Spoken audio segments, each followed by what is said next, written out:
Hey, bonjour. J'ai longuement réfléchi comment j'allais faire cette vidéo-là pour te parler à toi. Mais je me suis tellement cassé la tête pour essayer de trouver X déco, pour essayer de me documenter, tout ça. Alors que tout ce que je voulais, c'est de pouvoir te parler à toi, te dire, te dire réellement ce que je pense des choses, échanger avec toi, que tu puisses toi m'aider, que je puisse aussi t'aider. Pourquoi? Parce que depuis que je me souvienne, les gens se confient beaucoup à moi, chose qui peut être bien, mais c'est vrai qu'on emmagasine pas mal de choses quand on est comme ça, et on arrive à un moment donné et puis on sature. On sature et puis on se dit mais pourquoi les gens se confient, pourquoi les gens viennent me voir pour pouvoir déposer leur bagage. Je suis ni psy, ni psychologue, je suis juste comme eux. Mais après, je me suis rendu compte qu'en fait, c'est une force, vraiment que c'est une force que j'ai, absolument pas une faiblesse, et il faut peut-être aussi que je sache bien l'employer.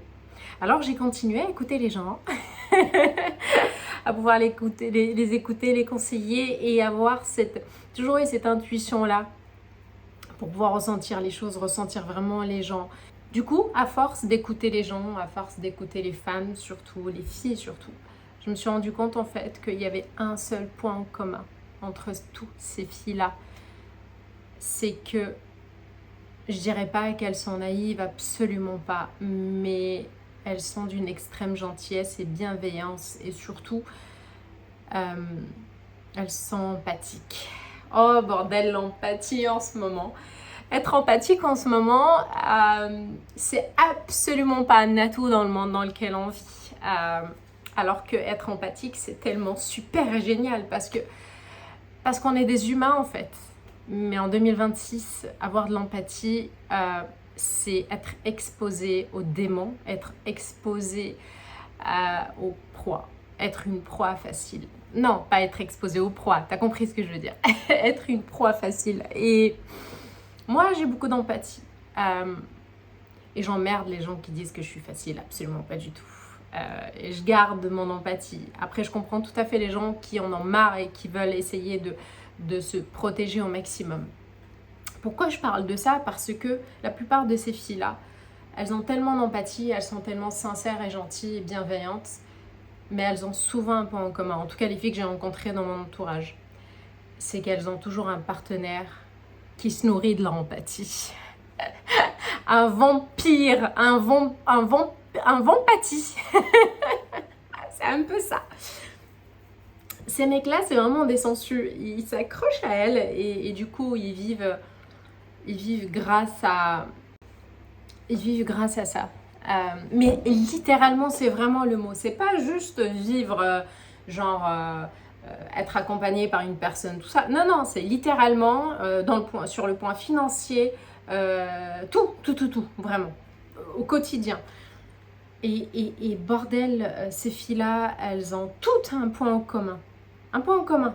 Elles ont de l'empathie, elles sont grave intelligentes, elles sont d'une extrême gentillesse. Et bordel, qu'est-ce qu'elles sont belles! Et je sais pas pourquoi, le deuxième point en commun, c'est ce manque de confiance en soi. À quel moment, mais vraiment, à quel moment, les filles aujourd'hui, en sachant que la société nous met dans la tête qu'on doit être forte, qu'on doit être belle, qu'on doit être courageuse, qu'on doit être blablabla, qu'on doit travailler, qu'on doit tenir une maison, qu'on doit être une mère parfaite, qu'on doit être une épouse parfaite et une femme d'affaires parfaite. Ouf, rien que de le dire, ça me... Et à quel moment,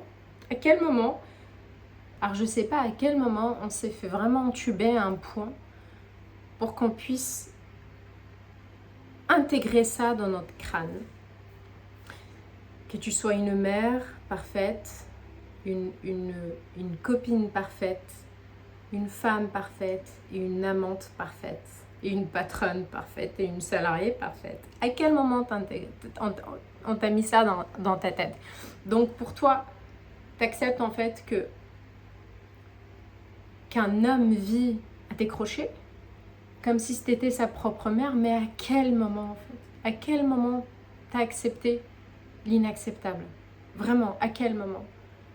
Et je n'arrête pas de me poser cette question-là vraiment, parce que ces filles-là, je le redis encore une fois, elles sont intelligentes, elles sont douces, elles sont gentilles, elles ont de l'empathie, elles sont brillantes, elles ont fait des études. Mais à quel moment ça a merdé? À quel moment? Ça fait des années que je me pose cette question-là et je veux vraiment trouver la réponse. Et en même temps, je veux que cet espace-là soit vraiment un espace où on peut discuter. On peut discuter, toi et moi, entre nous, entre vous. Filles ou garçons, attention, je n'essaie pas de stigmatiser, de dire que moi, beaucoup de filles se sont confiées à moi, mais bien évidemment, il y a des garçons. On est dans une société où il y a le bon et le mauvais de chaque côté. Mais je veux que ça soit vraiment une safe zone où on puisse échanger, discuter. Alors oui, on a plein des chaînes. Je ne concurrence personne. Moi, j'ai juste besoin d'échanger avec vous sur ça.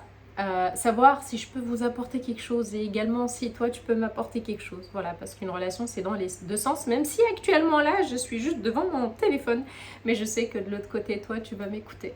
Voilà, donc écoute, la prochaine fois, la semaine prochaine, on va échanger sur plein de sujets différents. Donc la prochaine fois on va se revoir. On va se revoir à travers l'écran toujours, mais tu peux toujours me parler à travers les commentaires, je vais te répondre avec plaisir. Il faut que je te dise quelque chose aussi de très important. Je suis une personne qui n'aime pas être entourée de beaucoup de monde. Ça, je l'ai compris, la vie me l'a appris. J'adore passer du bon temps avec des gens, mais les gens à qui je me confie sont très peu nombreux. Parce que, encore une fois, je l'ai dit tout à l'heure, on est en 2026. Je ne veux pas dire que les gens sont mauvais, mais je veux dire que il y a trop de... Vous voyez un petit peu comme... Je prends par exemple un exemple de biscuit petit beurre. C'est très classique, on a tous grandi avec. Biscuit petit beurre. À la base, c'est fait avec du beurre, de la farine, c'est fait avec de la vanille ou peut-être même pas. Il y a très peu d'ingrédients dedans, mais ça reste un produit classique, bon, qu'on donne même aux enfants. Donc c'est quelque chose qui est censé être inoffensif, qui est censé être délicieux. Alors prenez ce même petit beurre, mais que vous achetez dans le commerce qui est ultra transformé. Et il va être très mauvais pour la santé. Toi, tu vas le manger, tu vas penser qu'il est bon, mais en réalité, il va laisser des dégâts, il va laisser des dépôts dans ton corps. Et tu ne le verras pas tout de suite, mais les résultats vont venir par la suite. C'est comme ça que je vois la relation des gens. Il y a les relations qui vont être très peu transformées, qui vont être authentiques. Ça, c'est rare. C'est vraiment rare. Et tu vas avoir les résultats qui sont ultra transformés, comme la cuisine industrielle, ultra transformée. Plus tu as des gens autour de toi, plus ta cuisine est ultra transformée. Et bien évidemment nocif pour la santé et pour toi. Voilà, ça reste mon opinion, on pourra échanger dessus. Prochaine vidéo, on va parler sur l'amitié homme-femme, l'amitié femme-femme et tout type d'amitié. Voilà, je te fais de gros bisous, à bientôt, ciao.